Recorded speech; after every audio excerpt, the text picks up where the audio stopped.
বৈষম্য বিরোধী ছাত্র আন্দোলনে রাজধানীর যাত্রাবাড়িতে গুলিবিদ্ধ বন্ধুকে টেনে নিয়ে যাওয়ার সময় গুলিবিদ্ধ হন ইমাম হাসান তাইম। বৃহস্পতিবার এই ঘটনার আসামি সাবেক ওসি আবুল হাসান ও এসি তানজিল আহমেদকে দ্বিতীয়বারের মতো হাজির করা হয় আন্তর্জাতিক অপরাধ ট্রাইব্যুনালে। এ মামলায় 4 আসামি এখনও পলাতক।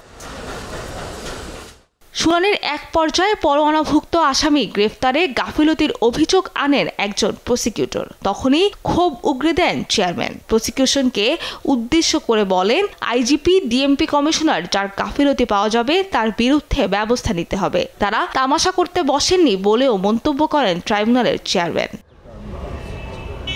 ওয়ারেন্টভুক্ত আসামিদের নিয়ে ট্রাইব্যুনাল ও প্রসিকিউশন অসন্তুষ্ট হলেও গণমাধ্যমের সামনে এসে এড়িয়ে যান প্রসিকিউটররা।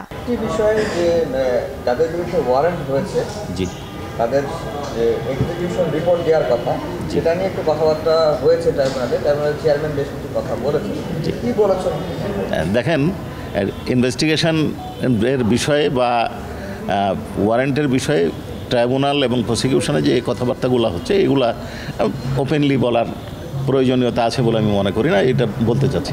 এদিকে জুলাই গণহত্যার অপরাধ তদন্তে তল্লাশি ও জব্দ প্রমাণাদির পরীক্ষার জন্য প্রসিকিউশনের 2টি আবেদন মঞ্জুর করেন ট্রাইব্যুনাল। সেই সাথে 3 পুলিশ কর্মকর্তার বিরুদ্ধে গ্রেফতারি পরোয়ানাও জারি করা হয়। সাবরিনা মজুমদার, দেশ টিভি, ঢাকা।